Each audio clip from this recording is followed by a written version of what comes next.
Hey, salut. Je sais pas par quoi commencer en fait.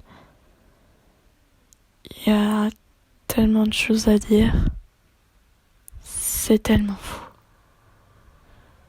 Je crois que le mieux c'est de commencer par une question.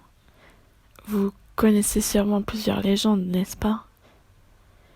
Eh bien, je devine que si je vous dis que j'en ai vécu une, vous ne me croiriez pas.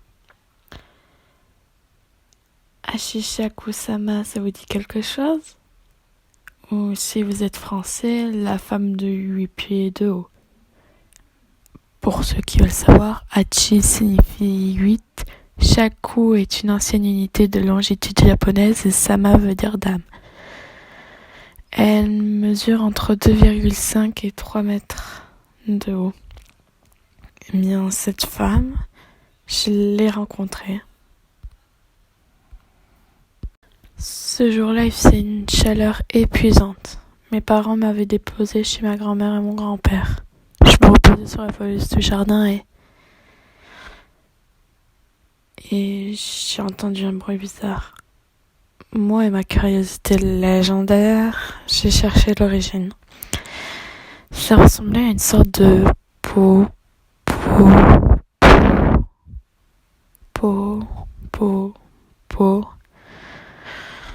En travers les sapins, je pouvais voir un chapeau de femme.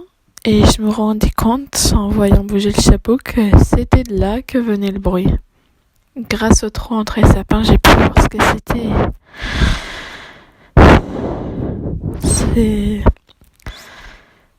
C'était une femme, et au même instant, elle disparut dans une étrange fumée blanche.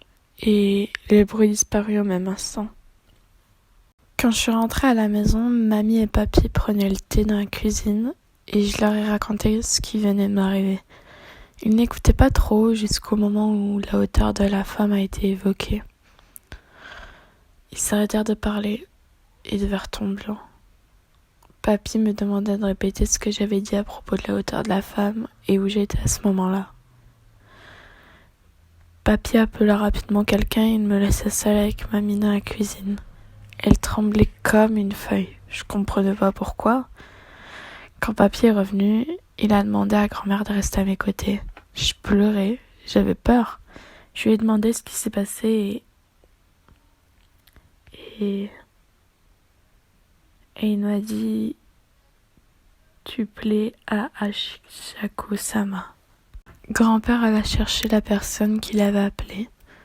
C'était une sorcière capable de tenir tête à Ashishaku-sama.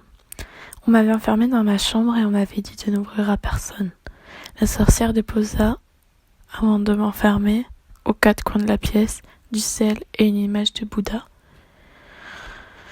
Elle m'avait dit de prier devant la photo si j'avais peur. Je devais rester dans la chambre jusqu'à 7h du matin.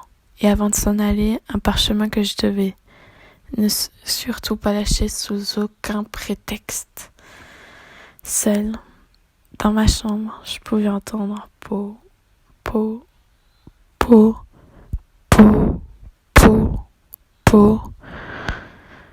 Ce qui annonçait sa venue. Grand-père me cria d'ouvrir la porte si j'avais peur. J'ai failli lui ouvrir, mais je me suis rappelé à ce moment-là des indications de la sorcière. Je la remercierai jamais assez, celle-là. Alors, mort de peur, je suis allée prier Bouddha.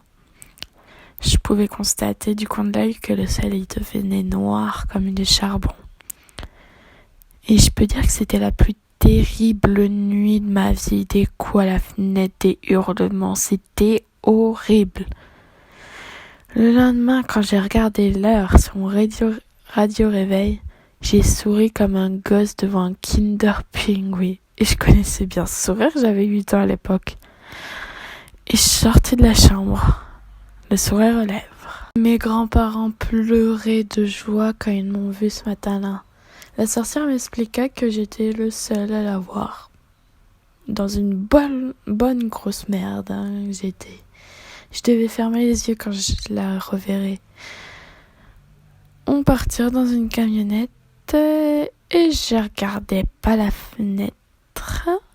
Eh bien, elle était là. J'ai crié, on m'a crié de fermer les yeux.